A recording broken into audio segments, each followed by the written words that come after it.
nous sommes, je pense, devant l'épisode qui me met le plus en...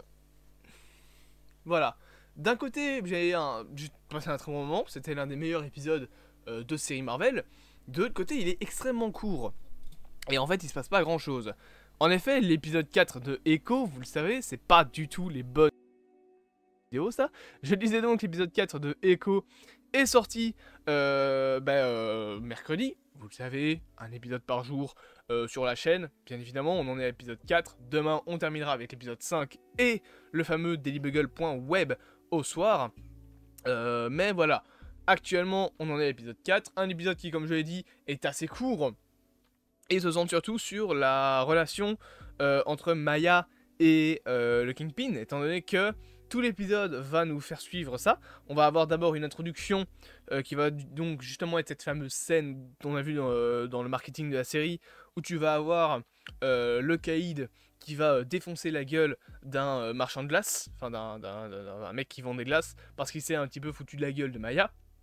Donc on va le voir défoncer la gueule de ce fameux mec, et tu vas donc avoir Maya qui va arriver, qui va mettre des petits coups de pied, montrant qu'elle n'a pas peur du Caïd, même à son jeune âge. Ensuite, on va avoir encore une scène entre les deux, mais cette fois-ci en 2021, où tu vas voir que le Caïd va lui expliquer que elle a terminé sa formation, qu'elle n'a plus rien, enfin qu'il n'a plus rien à lui apprendre. J'ai reçu un message, c'est pas grave, et du coup, bah tu vas avoir... Oh, je suis en train de crever mes poumons, c'est pas possible. Déjà, le fait que j'ai des problèmes, plus la maladie, je vous avoue que c'est compliqué. Mais du coup, voilà, il va lui apprendre donc que elle a terminé sa formation et va justement faire tuer la femme que vous voyez à gauche, qui est donc celle qui traduisait ce que Maya disait à Fisk, étant donné que ce dernier ne connaissait pas la langue des signes à ce moment-là. Et du coup, bah justement, il va la faire tuer étant donné que Maya a terminé sa formation, elle va partir, donc pas besoin, plus besoin d'avoir de meuf pour la traduire. Et enfin, on aura une scène finale où Maya arrivera au casino dans lequel était coincé, enfin dans lequel était caché Fisk, et Fisk va lui dire, ce marteau que je te propose, que je te donne, donc il lui donne un marteau, c'est le marteau avec qui j'ai tué mon père. Chose qui est incroyable parce que ça canonise officiellement Daredevil, étant donné que c'est une scène qu'on avait vue dans la série Daredevil. Ce fameux marteau vient de la série Daredevil et il lui dit voilà, tue-moi avec ça, comme ça tu concluras en fait ton apprentissage. Mais finalement, elle décide de ne pas le tuer, parce qu'il y a une chose plutôt intéressante, on va dire. Mais voilà, c'est concrètement ce qui se passe. Donc l'épisode est vraiment centré sur la relation entre les deux.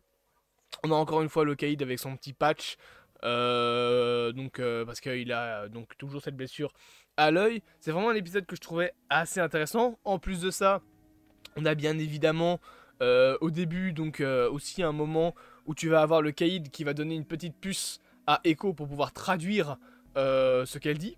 C'est une chose qui est aussi, je trouve, intéressante.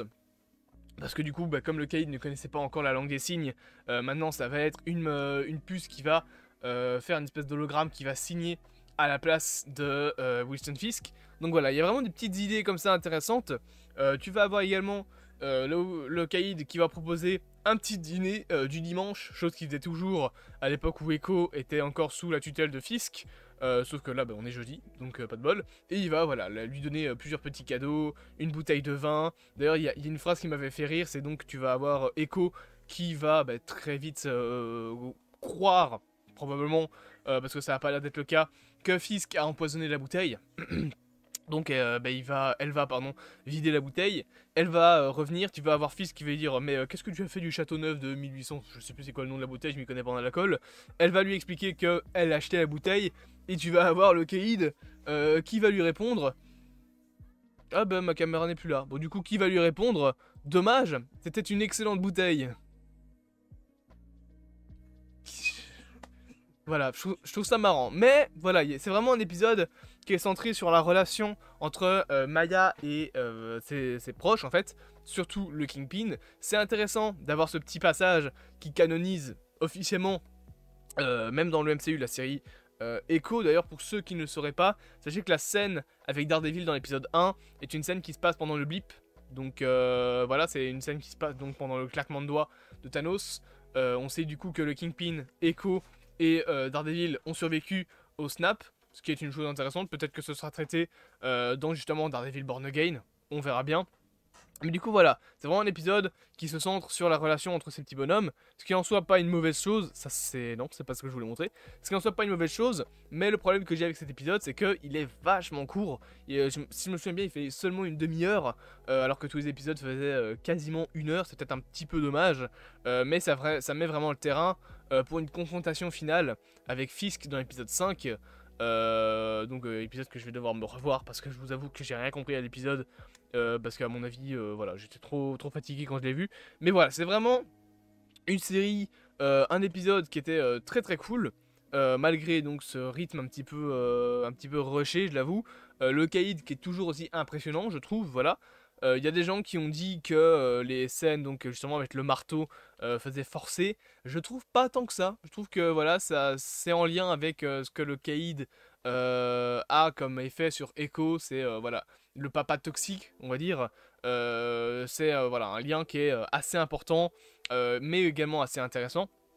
Donc je trouve pas que ça fait spécialement forcé. Tu vas également avoir la phrase qui est le véritable monstre qu'on avait déjà eu dans les bandes annonces. Donc voilà, c'est vraiment un épisode que j'ai trouvé très très cool. La musique, bien évidemment, de Kingpin qui est toujours présente, ça, je trouve ça incroyable. À chaque fois qu'il apparaît, t'as cette petite musique qui te fait froid dans le dos. Toutes ces apparitions, je les trouve très très cool. C'est vraiment un personnage qui est très imposant dans l'univers Marvel et qui est magnifiquement interprété par Vincent D'Onofrio. Ça, il n'y a pas de souci là-dessus. Et ça me fait rire maintenant quand je pense à des réalisateurs comme Martin Scorsese qui vont venir te dire que les acteurs jouent mal dans l'univers Marvel, alors que t'as Vincent D'Onofrio qui est excellent. Voilà, ça me fume un petit peu de rire, voilà, ces réalisateurs qui juste attaquent gratuitement Marvel, parce que voilà, Scorsese, aussi talentueux qu'il soit, déjà il a fait aussi des très mauvais films, mais voilà, il se permet d'attaquer Scorsese parce que, enfin, il se permet d'attaquer Marvel parce qu'il est Scorsese, mais je suis désolé, il y a des fois où Marvel est très très bon, notamment dans le rôle de Vincent D'Onofrio, et ça, voilà, même Scorsese a fait des personnages qui étaient parfois moins bien écrits. Donc je trouve que il y a un petit peu de juste vouloir taper gratuitement sur un univers parce que c'est pas dans les codes de ton cinéma, et j'ai toujours dit, je le dis et je le répéterai encore une fois, Scorsese peut ne pas aimer les films Marvel, mais dire que ce n'est pas du cinéma, c'est ce qu'il a dit, hein, il trouve que Marvel ce n'est pas du cinéma, je suis pas vraiment d'accord. Moi je pense plutôt que ce n'est pas son cinéma, dans le sens où son cinéma, c'est les films plus d'auteur, c'est plus les films genre... je sais pas moi, les films d'action japonais, c'est plus les films de Tarantino, ça c'est son cinéma. Mais il y a certaines personnes qui n'aiment pas ces films. Je connais des gens qui détestent Tarantino parce qu'ils n'aiment pas la manière dont il fait ses films. Je connais quelqu'un qui n'aime pas du tout Pulp Fiction. Mais, d'un autre côté, j'aime des gens qui... Enfin, je connais des gens qui aiment Marvel. Alors on va me dire que, enfin, j'ai des gens que je sais bien qui vont dire que si t'aimes Marvel c'est que globalement t'as rien vu d'autre dans ta vie, et des gens qui vont même te dire que tu peux pas aimer Marvel et Tarantino en même temps, sinon si tu dis que t'aimes les deux, ça veut dire que tu les mets tous les deux sur le même piédestal et donc que tu sais pas faire la différence entre les deux. Ça n'a aucun sens de dire ça. Tu peux tout aussi bien aimer Marvel, comprendre les défauts du MCU, je comprends les défauts du MCU mais j'aime bien Marvel, et continuer à aimer Tarantino. Voilà. Alors oui, il y en a qui vont dire que les scènes d'action c'est de la merde de Marvel, t'en as qui vont dire que les scénarios sont mauvais, etc. etc. Mais je trouve que beaucoup d'arguments qui sont utilisés contre Marvel sont un petit peu faciles. Après voilà, c'est pas le sujet de la vidéo, le sujet c'est Echo, mais là je trouve que c'est vraiment un personnage qui était très cool à voir, le Kingpin. J'attends de voir ce qu'ils vont faire de lui dans Daredevil Born Again, j'ai vraiment très très hâte de voir cette série. Mais globalement voilà, l'épisode était vraiment très intéressant, très cool et très bien amené. J'espère donc que cette petite vidéo vous aura plu. Bien évidemment n'hésitez pas à vous abonner, à partager, à liker et à commenter. Et on se dit à bientôt pour de prochaines aventures dans ce vaste multivers.